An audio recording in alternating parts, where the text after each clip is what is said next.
So, a couple of days ago, Crimson Desert dropped a new trailer, a features overview trailer, mostly focusing on the story and the open world of the game. And because I love talking about these things, I figure, why not? Let's go over it and see what new things they've shown.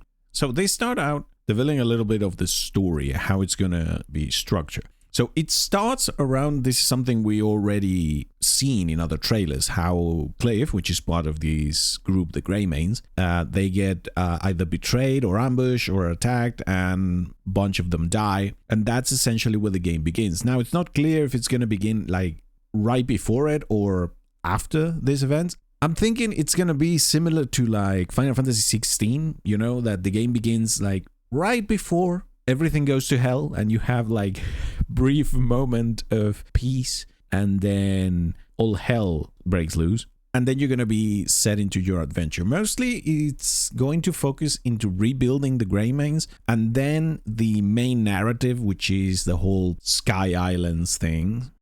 What did they call it?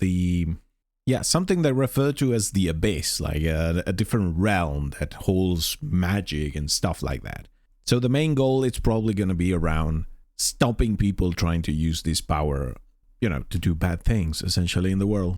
Other thing they went over is it's not just going to be Cliff as a playable character, it's going to be 3 playable characters. This is something I already assumed, because in previous trailers you were able to see combat gameplay of other characters that is not Cliff, so I assume it would be the case. What they didn't clarify is if you're going to be able to switch between them on the fly while you're moving around the map, or maybe you need to go back to the camp and switch there. They did emphasize that you will be able to do side content and other missions with each of these characters. So we'll see how it actually develops throughout the story. So in terms of the story, what can we expect as of quality? Well, because it's Pearl Abyss, we don't have many other references. The best reference we have into what they could do is Black Desert Online. However, not only that is a pretty old game when it came out, and even though that one is an MMO, you should keep in mind that Crimson Desert was also meant to be an MMO. In fact, later in the video, when they go over the open world features, if you have played Black Desert, you will recognize quite a few things that they mention. So if we want to have like some sort of reference, we can look at Black Desert Online. Now, the story of Black Desert Online is a typical MMO story. I've played through it several times, and I've never paid too much attention to it. Now, with newer updates, it has been sort of improved. It has become more interesting. They added some voice acting to some of the quests, but still, it's not the focus of the game. My thought, and I saw a video of Luke Stevens about this, and I think it's pretty much correct. You shouldn't go into this expecting The Witcher 3 or Red Dead Redemption 2 in terms of storytelling and characters, because this is going to most likely be a game a lot more focused in the gameplay aspect of it, wherever that's exploration, world interactions, combat, of course, than in the actual story. That's not to say that the story will be bad, but I wouldn't expect something on the level of The Witcher 3. Now, if it comes out and the story is amazing, then all the better. But you should keep your expectations in check in terms of the story. After that, they go over like world features of the world and how you can explore. So, a funny thing, it's a lot more similar to Tears of the Kingdom, The Legend of Zelda, than I previously thought. Because I watched Luke's video first before I actually watched the trailer, because I came up with this video on my feed. And he mentions it's going to be more like the Zelda games in terms of more focus in exploration and not so much in the story than something like Red Dead Redemption, which focuses essentially in everything, because, well, it's Rockstar. But when I watched the trailer, this really looks like Tears of the Kingdom. I mean, not only you have the islands on the sky, you also have sort of the magic hand that you can move stuff with. When I saw that, I was like, man, I hope Nintendo didn't patent that mechanic. They didn't, right?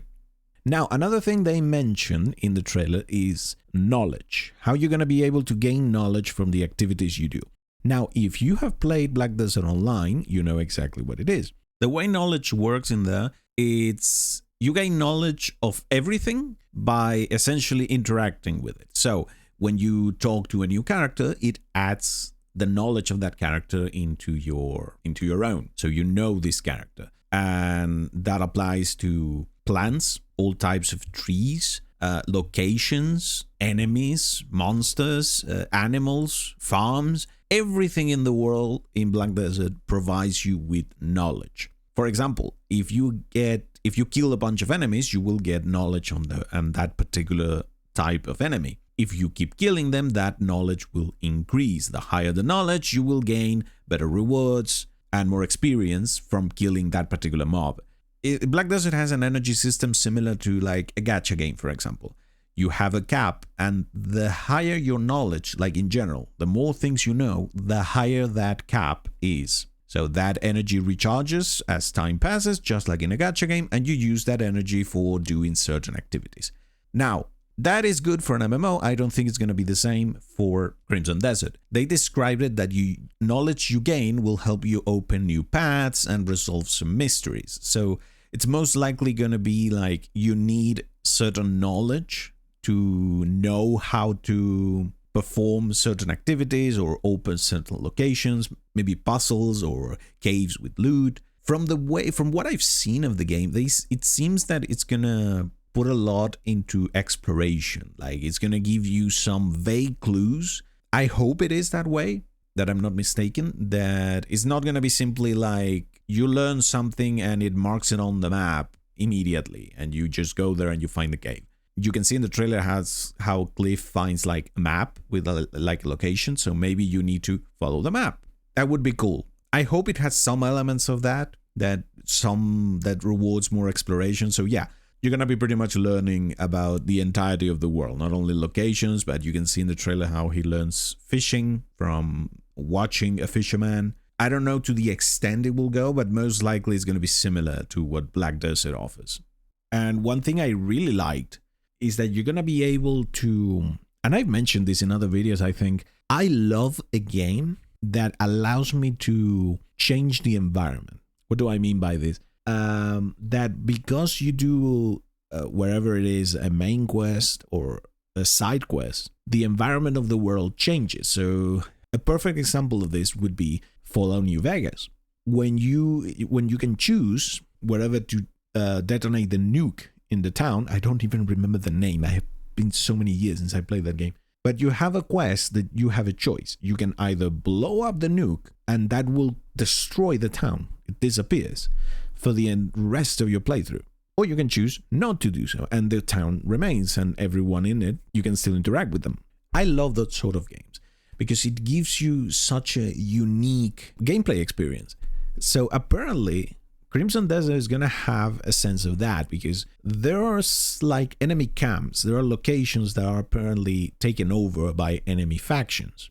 And you can take on side quests to go and you can clear these places. So if you defeat everyone and their commander or something, pretty much maybe like, you can think of it like Far Cry, where you clear a camp, but this one is on a bigger scale. And once you do that, they say that the actual owners, the residents of the town will return once you clear it. This on top of the sort of gray main base or the camp that they mentioned. I think it can be pretty good. It can be a pretty good experience that you can interact a lot more with the world. Honestly, I am pretty hyped. It's actually been a while since I've been this hyped for a game, but okay, let's get a little bit of a real talk out of the way.